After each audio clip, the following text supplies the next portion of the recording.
Rubber baby buggy bumpers. Rubber baby buggy bumpers. She sells seashells by the seashore. She sells seashells by the seashore. Okay. Gratitude. No. Gratitude.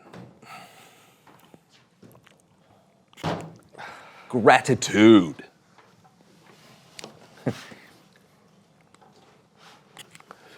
Gratitude. Gratitude. What are you doing, John? Gratitude. Why are you doing that? Do you accept it? Do I accept what? My deepest gratitude. Wait, I think I can go deeper.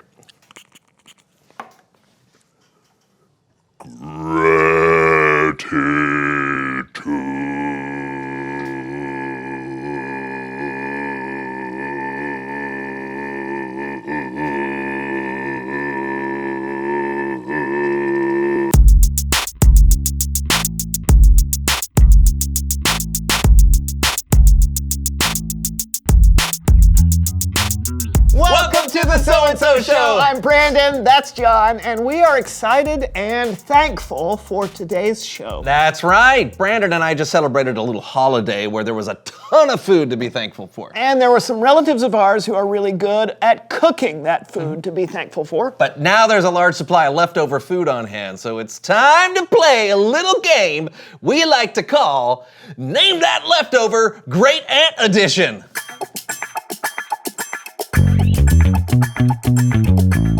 As you can see, there are 3 leftover dishes of deliciousness before us. Each one of these is made by one of our great aunts. Our job is to use 3 of our senses, touch, taste, and smell, to try and figure out what we're eating and who made it. You ready to play? Yeah, I'm starving, so yes. All right. Smells kind of oniony. Kind of gooey. Ooh, kind of runny. Squishy. All right, you ready to try it? No time like the present. Bon appetit. All right.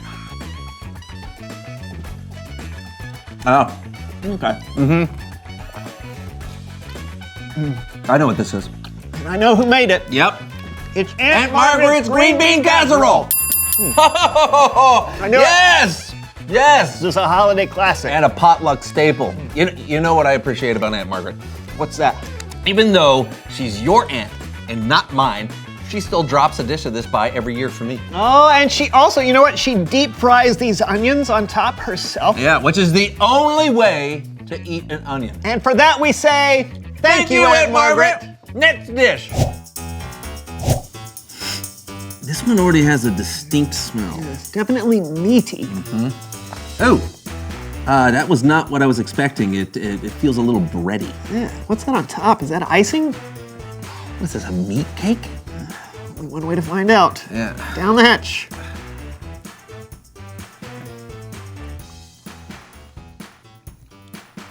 We were close with meat cake. Yeah. Isn't this your Aunt Linda's meatloaf? Oh! Yep. Now to be fair, everyone loves her meatloaf. It's just not my favorite. Or mine. And she knows we're not big fans, but she continues to bring it. Yeah. And she even tries different ways of cooking it, you know, to see if we might change our minds. Yeah, do you remember the habanero version? Oh. But the fact that she keeps trying makes us say, Thank you, Aunt Linda. Okay, last one. That's not going down. Oh my. Yeah. Are you getting anything from this? I don't think so. Ooh, it's cold. Oh, is it really? Yeah. Okay, well, let's find out. All right. Ooh, squishy. Yeah, it's kind of wiggly like Jell-O. I think there's more to it than that. Shall we? Yeah, let's go for it. All right. What is in my mouth? What? This is delicious. Oh, I know what this is. And so do you. Oh, This it's is Aunt Riri's lime congealed salad. Oh, yeah. This is my Aunt Riri's signature dish, a lime congealed salad. I'm not sure why it's called a salad. It's made with Jell-O, pineapple, cottage cheese. Cottage cheese, really? Walnuts. Oh, and I almost forgot mayonnaise. And even though those ingredients should never go together, she believes they should. So for that unwavering conviction, we say, thank you, Aunt Riri. I do not like mayonnaise. Not my favorite either. It doesn't seem to bother you much. Nope. All right, it's Bible story time.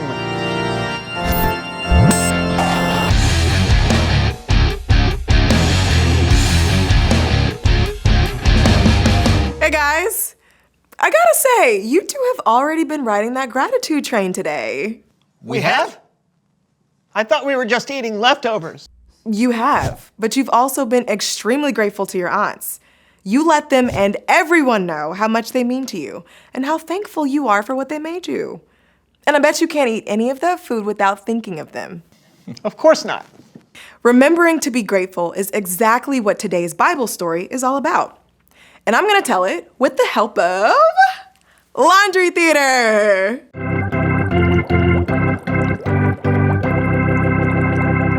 Today's story comes from two books in the Bible. One is Exodus and one is 1 Corinthians, which is a letter Paul wrote to the church in Corinth. But let's start in Exodus. Exodus tells the story of the people of Israel who were enslaved in Egypt and served the Egyptian king, Pharaoh. But God didn't leave them that way. He sent Moses to demand their release from Pharaoh. But Pharaoh didn't listen, not at first. So God turned Egypt's water into blood and sent plagues of frogs, insects, and disease. Nothing God did changed Pharaoh's mind. So God sent the most terrible plague of all. The oldest son of every family in Egypt would die. But God made a way to save the sons of the Israelites. Every family would sacrifice a lamb and put some of its blood over the doorframe.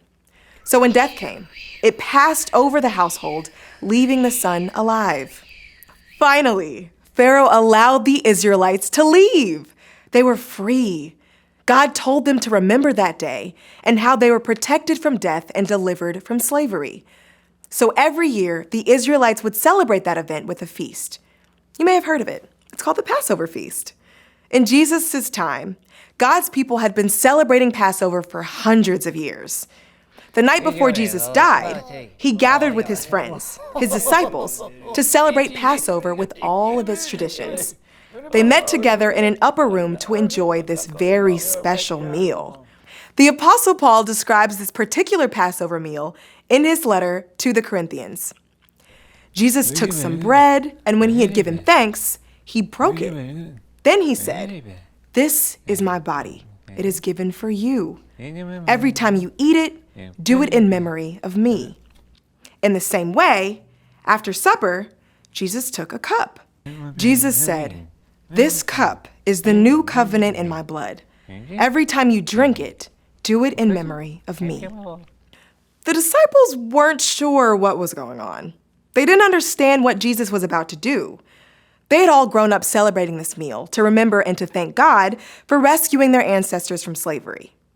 Now, Jesus was giving them something new to remember. Jesus would go on to give up his life on the cross to pay for all of the sins we have done and will ever do. So this meal would be more than just a thank you to God for rescuing the Israelites from Egypt. It would be a thank you for rescuing the whole world. And this tradition of showing gratitude is still celebrated today. Maybe your family or church call it communion. Or the Lord's Supper. Or the Eucharist. But whatever you call it, this demonstration of appreciation is a wonderful way to say thank you to Jesus for what he did for all of us. And by the way, gratitude is something you have to work on. You have to create a habit of showing gratitude, because if you don't, there's a good chance you'll forget. That's why you guys playing the game and telling your aunts thank you for making your food is amazing. You're creating a habit. I thought we were just playing a goofy game, but you're right. We really do appreciate them and everything they do for us. Which is probably why they keep doing it. People love to be appreciated, and sometimes we forget that. Hey, well, thanks for reminding us. Hey, that's what I'm here for. See you next time. You know, I knew we planned that game for a reason. Yep, you said you were hungry. Yeah. Reveal the question. What are some good habits you have? Brushing my teeth, flossing, you gotta floss. Yeah, I try to exercise a few times a week, even when I don't really feel like it. When I say the blessing at dinner, I always try to make it a habit to thank God for the food. That's a great one. What about you? What are some good habits you have? Talk about it together. And we'll see you next time on the So-and-So Show. Oh boy. Are you flossing right now? I gotta floss. Yeah. Yeah, You do it differently than I do. this is exactly how you floss. All right, John is gonna do the floss while he flosses. Wow. Make this a habit every day. Every day. All right. right. Now these are the dishes our uncles made. Okay, great. I think I smell a barbecue. It's pasta. Oh, you think? Are you touching it? I'm sorry. I'm jumping ahead. Oh, yeah, that is pasta. I know what this is. It's mac and cheese. Is it? Yeah. I smell a spice, some kind of herb. I smell gluten. All right, let's touch. Ah! Wait. What is this? I don't know. Okay, wait. Ah! Ooh. That's not Jell-O. Maybe it's cranberry sauce. Yeah, that's what I was thinking. Good call. Cranberry sauce. Oh, I know what that is. Yeah. Like, I got the olfactory senses of a badger. That's not watermelon. No? Yeah, it is. Mine tastes just like watermelon. Tastes like an aloe plant. Interesting. Alrighty. Are you eating this? Wow! Wow, hard. Is this celery? It's watermelon. Did you get the same thing I did? Yeah. Ugh. Ooh, I don't like it, the feeling of this. Did you try it yet? No. It's potato salad. Oh, it's Uncle. Let's say it together. Uncle Bradford. Uncle Bradford. Yep, Uncle Bendeford's Potato salad. Yeah. Yep. You know who this is? That's right. Uncle Caleb's mashed potatoes. Uncle Karalov's mashed potatoes.